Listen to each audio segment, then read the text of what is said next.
Abusia for mechia mahwefo ne betiefo nya ewede mi twamo garden bi mu na mbehu saa brode yi hunu na me se me de kire mu ade ma wani nyi se wa hu mi hasan se wa yaresa abe opu saa ade we se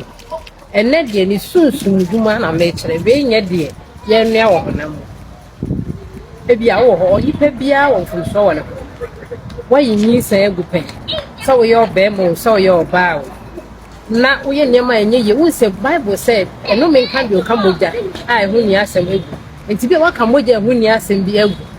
na ne hante o e ma wa kasa wa bra bo ye basa me pese me try spiritual cleansing say spiritual cleansing e very powerful obetimi e de anya liberation enie for person ahaban we say body na ahaban awo obesun fine bebre obesun fine bebre aka obetimi dia kita as sesabo e prince tele o san chine abogu na Ghana soap ya lata semna unya lata semna na pekitwa na uti kitwa bi say ya what the best sabo signal dia obetumi aduare na once what the best sabo no what the sabo na e wreyo ewura we ya wa ne sabo na wo de behim na wo de shemu a ebe ya na adwo be 7 pm nka se obia ho sa na adwo na unpie unware mpie nko ba bia ni ana se wo penu ni ano odin pa da suo man nkofo ada no na wa ba be fa sa ensuo ya make bia kwa kosi ba bi na sa haban we se na wo de sem na ya Ghana so kwa hye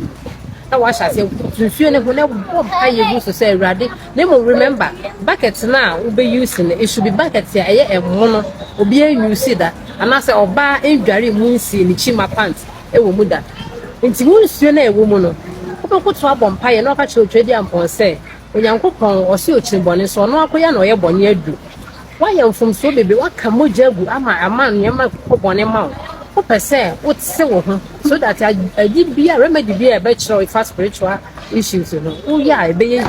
we ekoma omo a wo ye wo kyerɛ mo huhu nsɛm bia omo ya enye ye afi wo sa na o kyerɛ me na nye no kwa na obi ya ye dia dance aba ntimpa wo so sa asɛm ni ho ka betime ya dia dance aba ndi sɛ wakoye sa abortion yi bia make ya na sɛ wa mobile sika wo yin sɛ no no mobile sika sɛ me mpɛ ba no bi na yigu a ye sa de we say ansana waye wa sha sɛ wo use nneema bia abansan e use bia de dance bi e bre yankopɔn no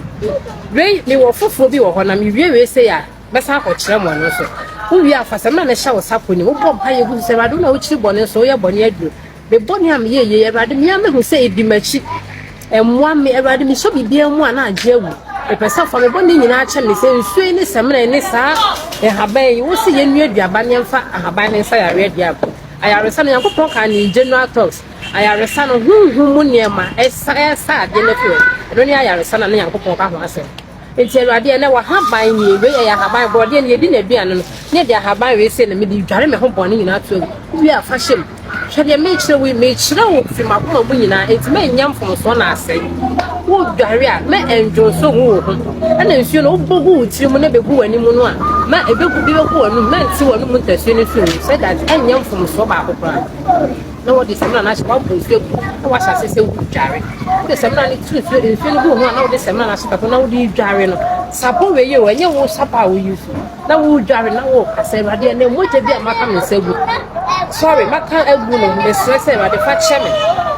efi bia aba me ho no mi bia be di machi me dware sa de we wo dware bia pija nsuo no sa wo tutugu ho awie na aka nsuo no kaka pija bucket ne hwe gu ti mu wa na me sha wo bo se so yankopon so obema ne ho mobro ni bia atɔ so a wo so benya wo fa ahode na wo de adansi dia break this wo pɛ me number ni 0532 420392 so mu ha wo kona mo fo mo ya